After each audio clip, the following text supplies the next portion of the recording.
Grey Wolf was a Chiricahua Apache medicine man who had led a war party in revenge for a massacre against his people. The U.S. Army had attacked his tribe during his daughter's sacred sunrise ceremony, and the slaughter was unspeakable. I understood his anger, as there's nothing more traumatic than seeing those you love die in a cruel and painful death.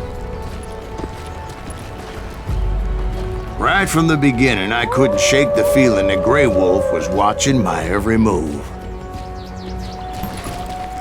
He led a band of young Apache warriors who wanted retribution and were more than willing to die for him.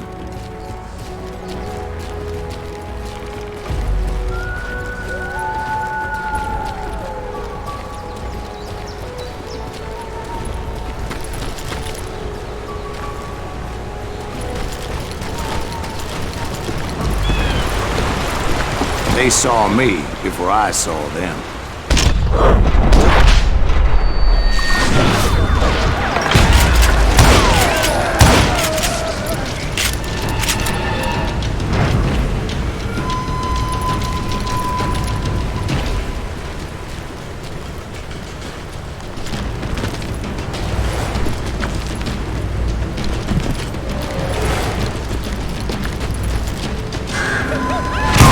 Crossed my mind that maybe this wasn't such a good idea.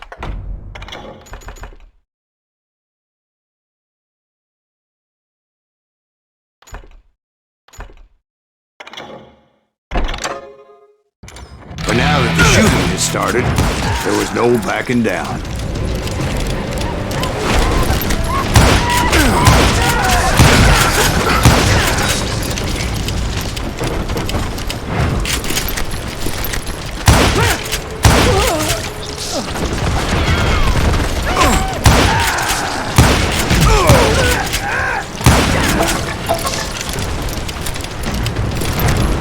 It was rugged country, the winter home of the Chiricahuas. That's why they had retreated there.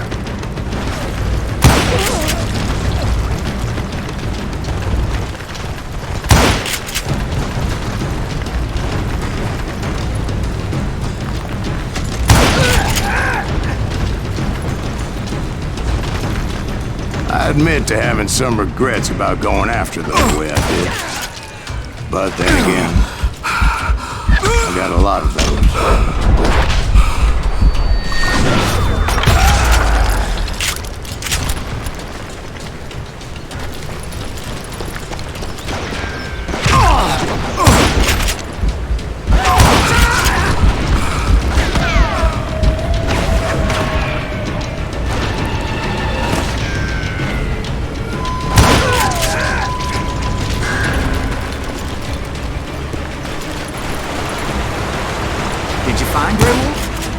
Not at that moment, but I did find the entrance to their hideout.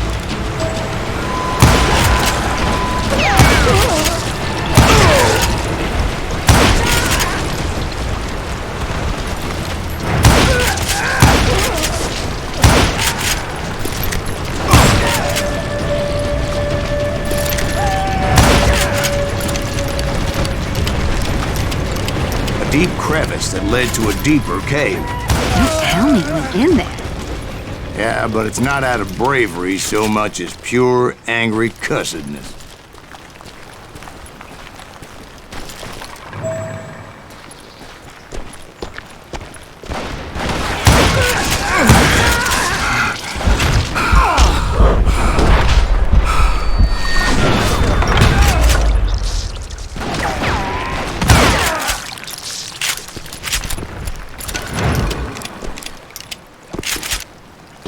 See, back then, I had a stubborn streak a mile wide, and I wasn't about to back down.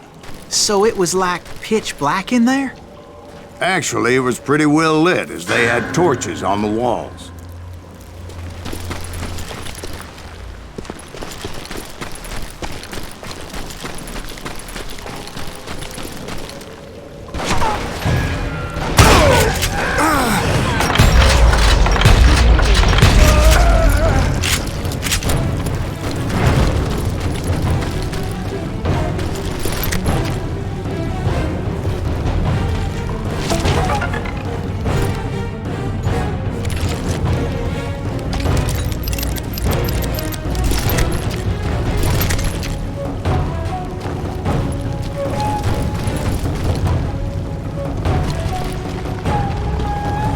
big was his cave?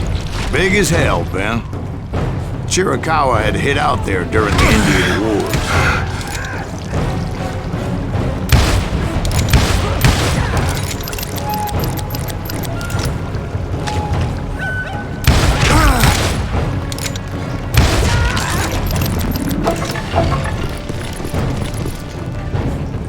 They thought it was haunted with the ghosts of those murdered by the horse soldiers.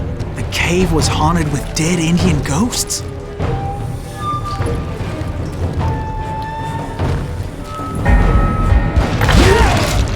To be honest, I was more concerned with the live ones than the dead ones.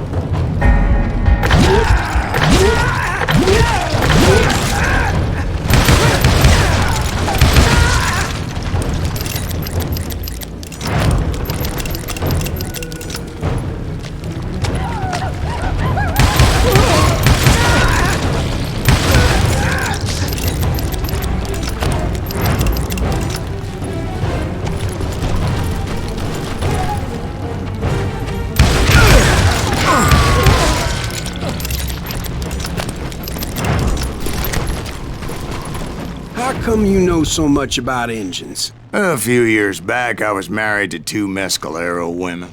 At the same time? Yeah, they were sisters. Polygyny is traditional among the Mescalero. So what happened? Oh, I had to get out of there. Those girls never shut up. Both of them nagging at me all the time. Drove me half crazy.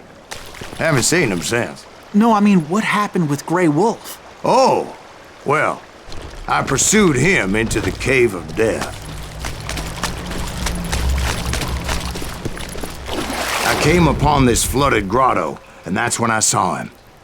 He came to me unarmed and unafraid. His voice echoed in the shadows, and I sensed he meant me no harm. You carry great darkness in your heart, and if you do not release it, it will claim your soul. The sound of his voice put some kind of ancient Indian spell on me. As his story unfolded in my mind, You will come to this place again and kill many more men, and the darkness will grow until it consumes everything that you are. The soul would have no rainbow if I had no tears. he said I was a great warrior, a coyote man, unequaled by any other pale-faced warrior, or something like that. The snakes will bite shadows of your past until a venom poisons your heart, and an echo of the song of the dead summons the spirits deep from within the mountains. I didn't quite get what he was saying, but there was definitely snakes. And indeed, his warriors surrounded me and attacked me like hungry wolverines. They couldn't stop me, though, and Grey Wolf wasn't in the mood for idle talk.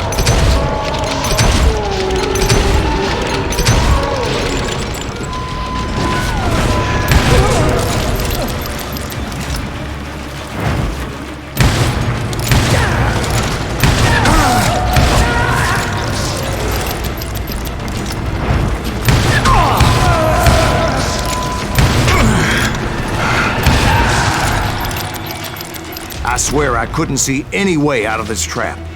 But suddenly, one just appeared. Kind of like a miracle.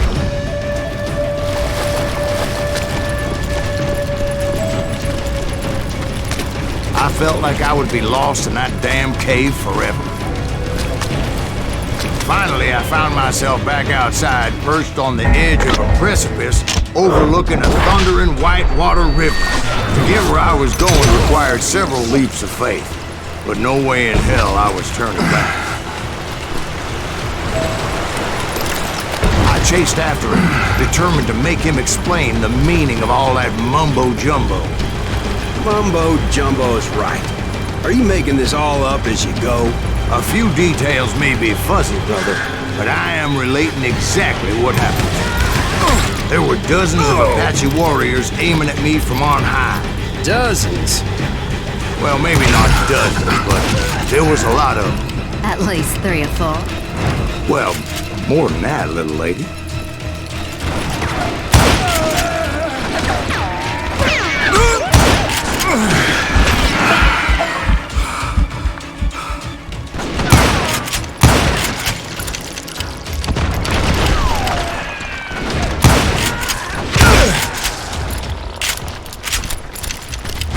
A steep climb up creek ahead of me and scrambled up those rocks like a mountain goat.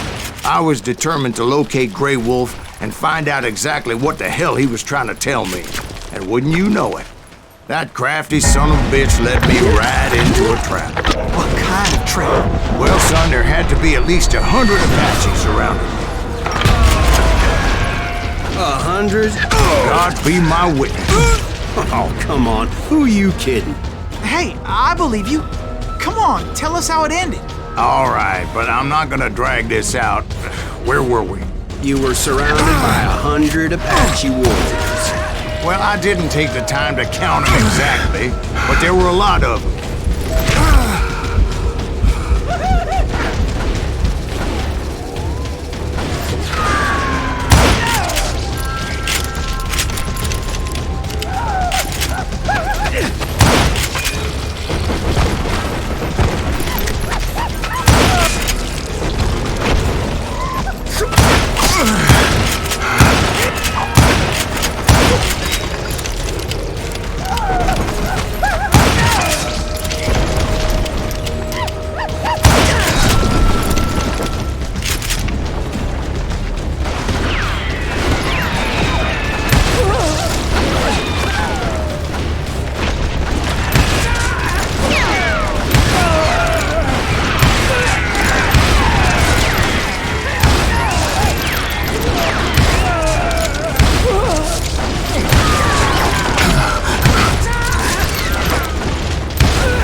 And in the end, a path appeared before me that I had not seen before. I followed it as I desperately needed to find out what Grey Wolf was trying to tell me. But it was like that son of a bitch disappeared into thin air.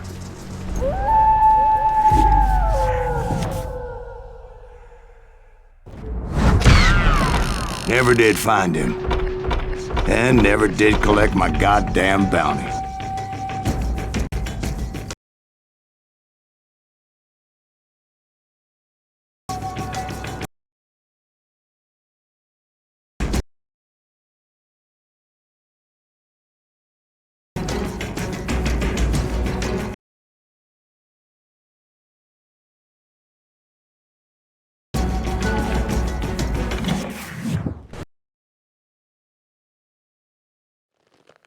Thank you, darling. It's interesting how the truth can sometimes seem might malleable, depending upon your point of view. Like how those dime novels make you out to be something you're not? Jack, don't be starting trouble. No, he's right. They do tend to exaggerate. Did they exaggerate your part in taking down the Daltons? Well, I was there in the flesh, boy, so I saw what happened firsthand.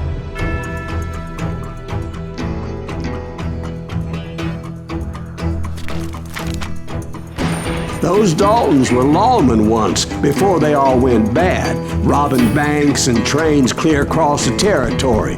Until Coffeeville, of course. I was one of the citizens who took up arms that day. Fighting on the side of the right? I did my best, sir. We all did.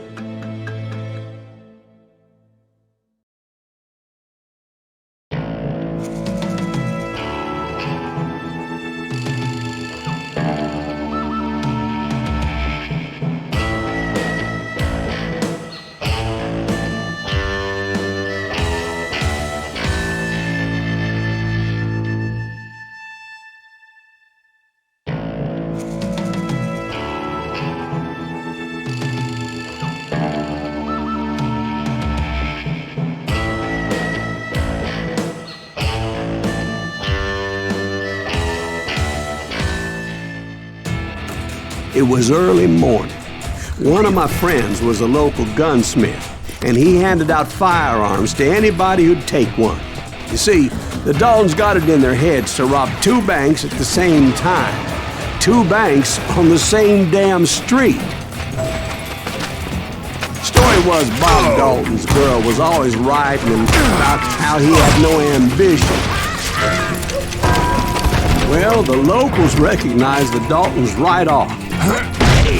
Before they could get away, half the town took up arms to defend their property.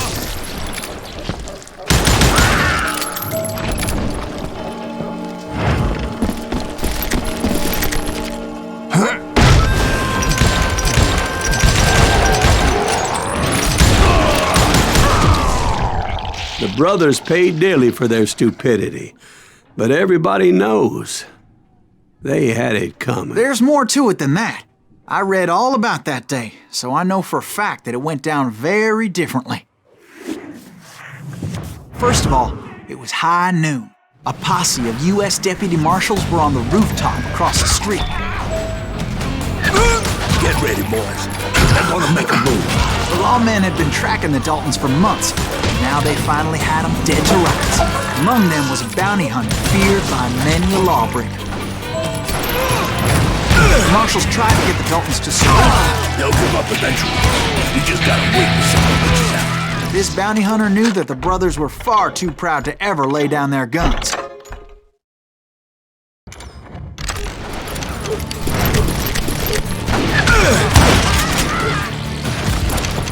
He went in there alone to confront those criminals.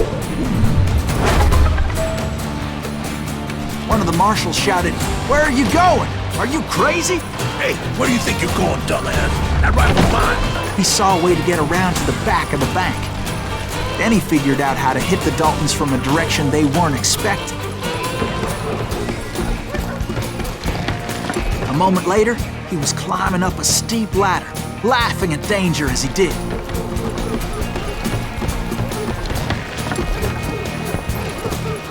It was brave men like him who risked their lives to tame this wild country.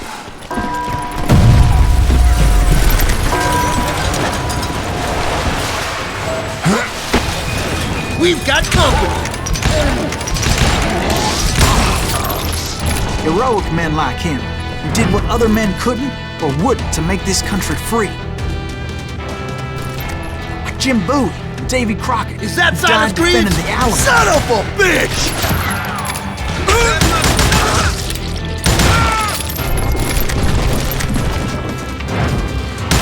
God damn you!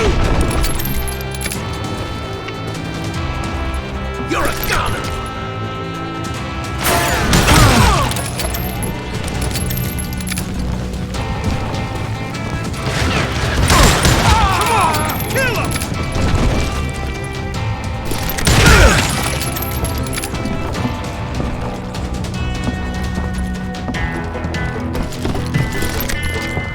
Over there!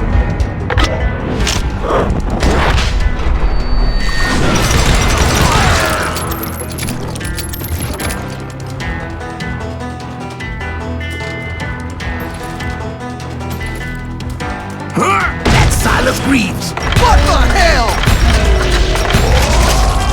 Blam! Blam! He came away victorious, taking down those thieving Daltons. His name was Silas Greaves, and when the dust finally settled, he was the last man standing. Sorry, kid, but that just wasn't the way it happened.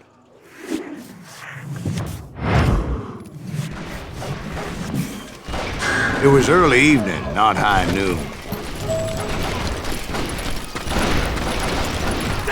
The Daltons blew up a safe and were all set to hightail it out of there. Those pathetic deputies surrounding the bank were dropping like flies. I'm ending you!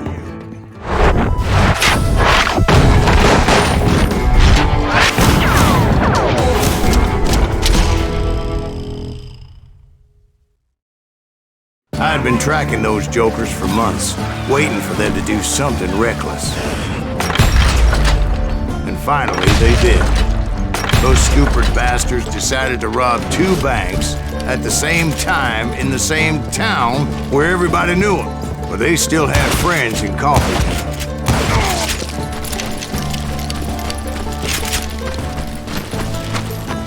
Hey, you got us an evil? What's holes in them? Those friends came after me like a pack of wild dogs, tooth and nail. They were coming at me from all directions. I caught sight of the Daltons running with the money. I didn't want to lose them. The problem was, they knew the town better than I did. And to top it off, I found myself in the middle of another shootout entirely. Did the Daltons hole up in somebody's house? No, it was the Smiths, I believe. They were cousins of the Daltons, and they were shooting at the Browns, who were shooting at the Daltons, which wasn't any surprise, because those two families have been feuding forever. And since the Joneses are related to the Browns, they shot at the Smiths, pissing off the Heimhoffers, whose daughter recently married Smith. Well, bullets were flying every which way as all the old feuds in Kansas caught fire all at once. The Dalton boys knew I would never give up. Those Daltons weren't the sharpest knives in the drawer, but they always stood together. They set a trap to slow me down and allow at least two of them to escape. The third brother stayed behind to plant me, just in case that trap of theirs didn't work.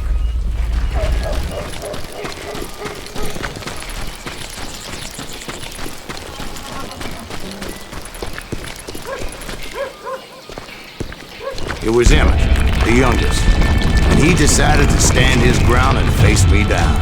I ain't afraid of you, Silas Reeves. This is where it is for you. He was determined to protect his brothers. I understood how he felt. Taking me on all by his lonesome wasn't exactly a recipe for a long life. Next time I'm over this, it's all killing time.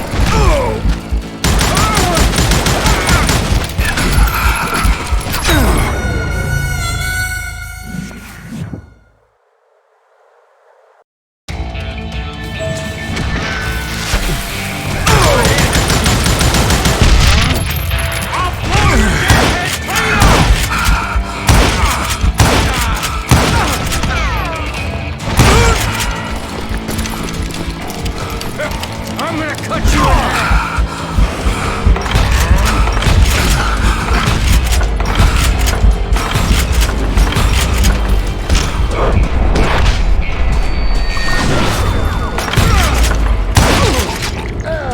But Emmett Dalton survived the robbery in Coffeyville. He's the only Dalton who did.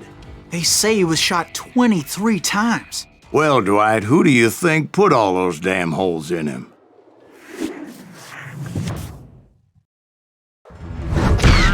But I have to admit, that boy had grit.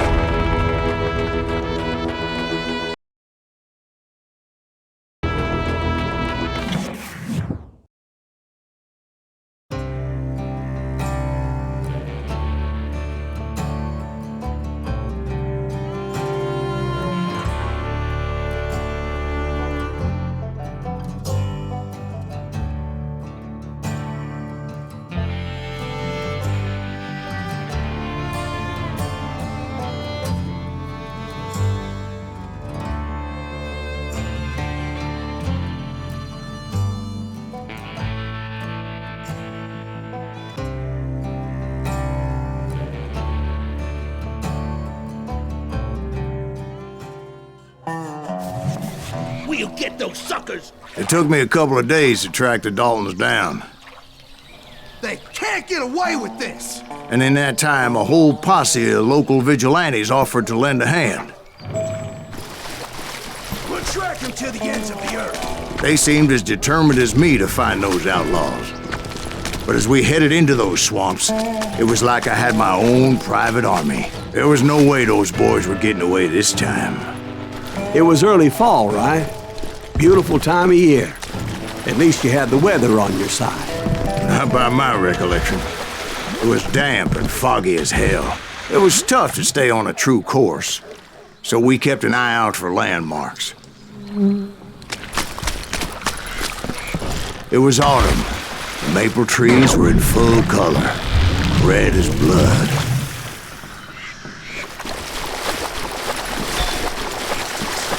The rains that year were torrential, so the whole area was flooded. The vigilantes had spread out wide, and pretty soon I couldn't see anybody. Bury them in the swamp! Plant them where they stand! except for some bitches ahead of me wanting to do me harm. So I had to face them alone. I wondered why my compatriots didn't come running when they heard the shots. So did you find the Daltons? Not yet, but I did have the questionable pleasure of meeting a few of their friends.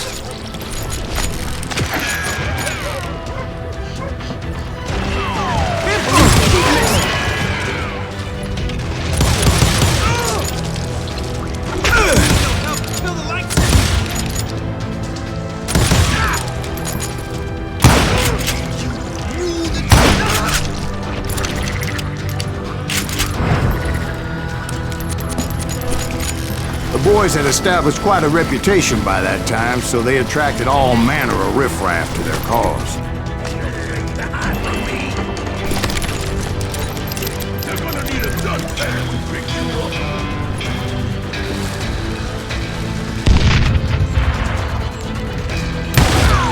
Too many men.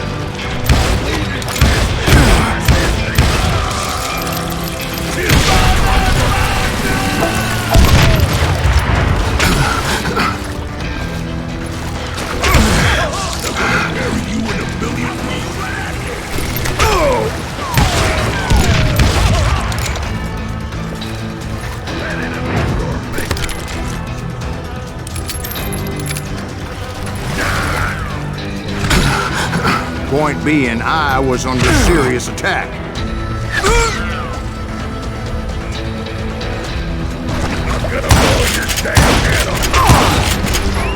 And my reinforcements was nowhere to be seen.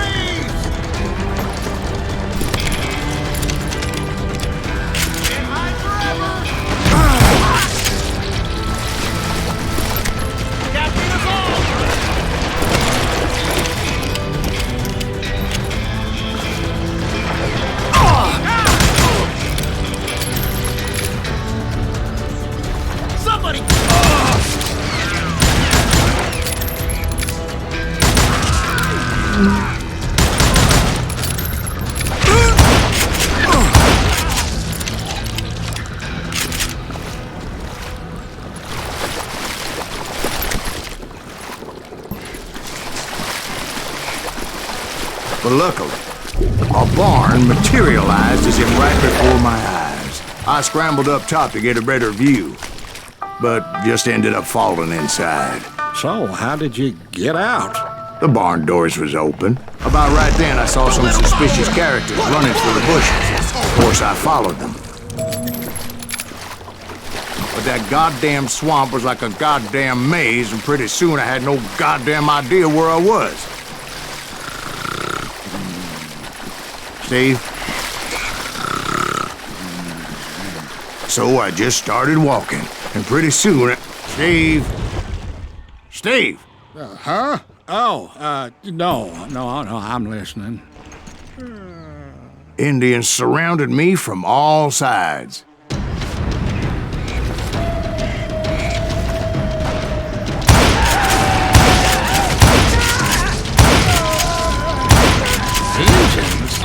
There were Indians. No. I just wanted to make sure Steve was paying attention. Now, where was I? You were following the Daltons through a swamp? That's right. See, Steve? Dwight's paying attention. No, I'm listening. I was just resting my eyes. So, where was I? The Daltons. Right. See, there's a reason so many outlaw gangs are made up of brothers. Being a brother is a very sacred thing. It's a bond like no other.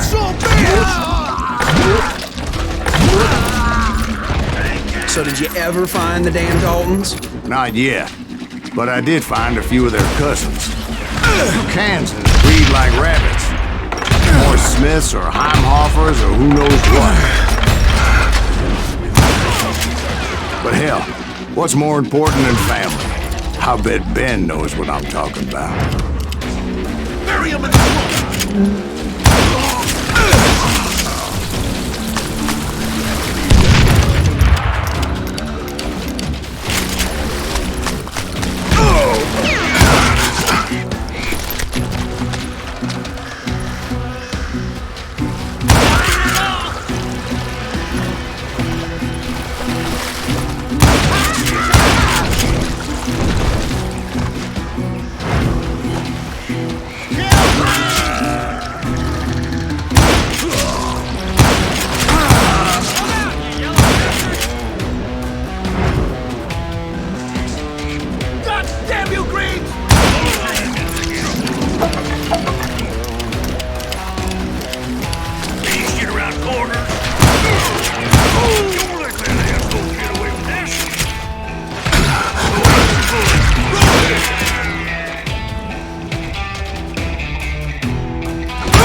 I knew those Dalton boys were out there somewhere, standing together against anyone who would threaten them.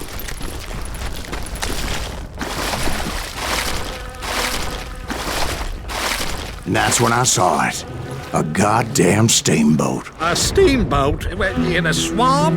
Yeah, Steve, but this wasn't much more than a wreck, really. But how'd a damn steamboat end up in the swamps? Guess it floated off during the flood of '89. Now, was it a stern wheeler or a side wheeler? What? Does that really make a difference, Steve? It was a steamboat with a goddamn army on board. It was then that a fusillade of bullets come raining down from on high, and those vigilantes who accompanied me weren't anywhere to be found. But among those men that were shooting at me, I thought I saw some familiar faces.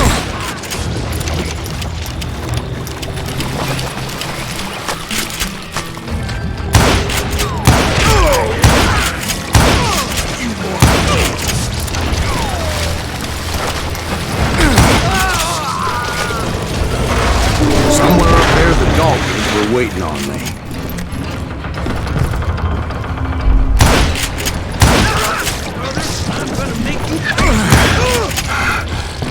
Sounds like you don't give up too easy. That's the kind of man I am, Ben. I set out to do something, I do it. Surrender just ain't in my nature. Plus, I'm stubborn and hard.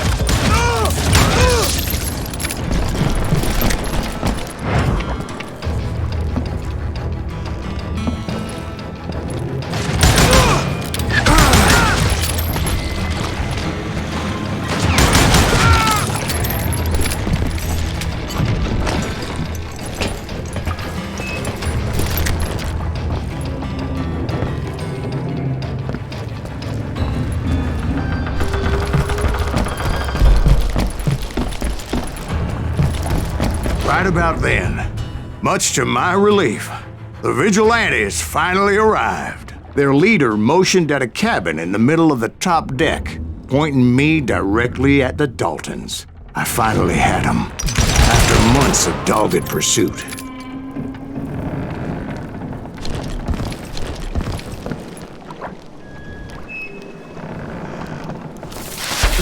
But it turned out that they had me. Take him out! I'm sending you to hell!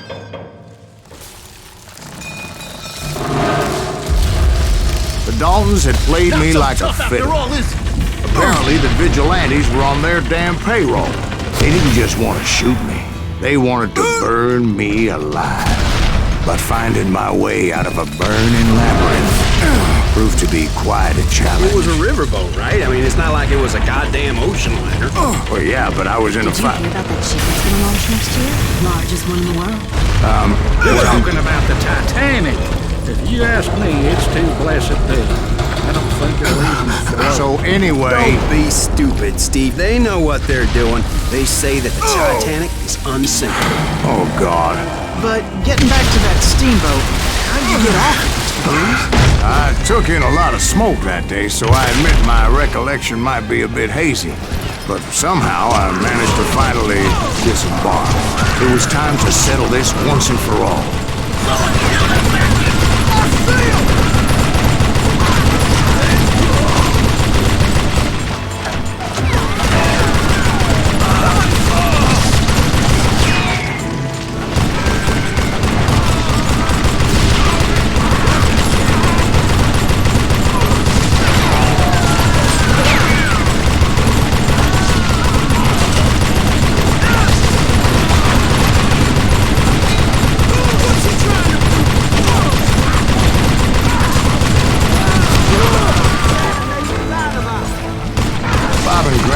About to come at me one at a time.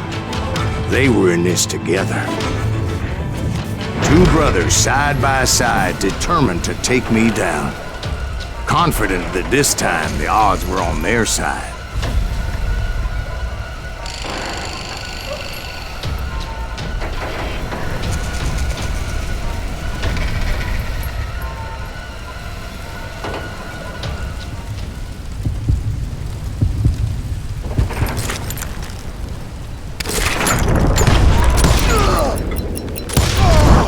They got it wrong. A sad end for those two. If they'd only known that Emmett was still alive despite his wounds. Paroled 14 years later, he moved to California and sold real estate and lived off the legend of that fateful day. And the tragic death of his two brothers.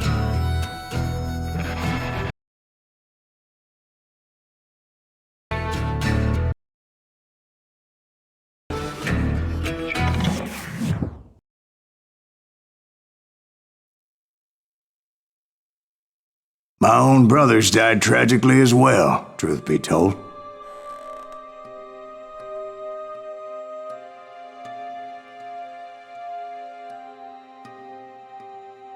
It was 1868, and me and my older brothers were pulling a tidy profit running cattle into Juarez, Mexico. One night after my brothers retired for the evening, I found a little poker game in a cantina with a couple of cowboys. And I just couldn't lose. I even won an old Spanish coin that had to be 100 years old. Well, I was mighty pleased with myself the next morning as my brothers and I rode for Texas. But before we crossed the border, those cowboys caught up with us. It was Johnny Ringo, Roscoe Bob Bryant, and another asshole named Jim. They wanted their money back and everything else we had, including our lives, as those boys didn't want us coming for them later. Bob put that old Spanish coin in my mouth and said, "I won't have it said that I left you with nothing, boy." Well, those horses bolted, and there we hung as those bastards rode away. The branch finally snapped under the weight of the three of us, but being my older brothers were bigger and heavier, they were already dead.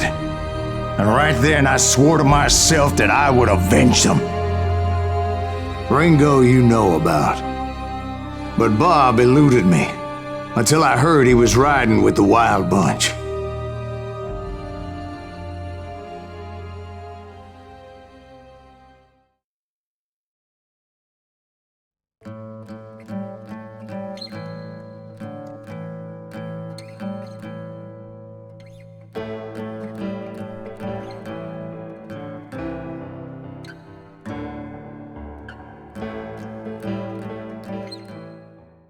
I'd been on their trail for months, ever since they left their hideout in the Bighorn Mountains.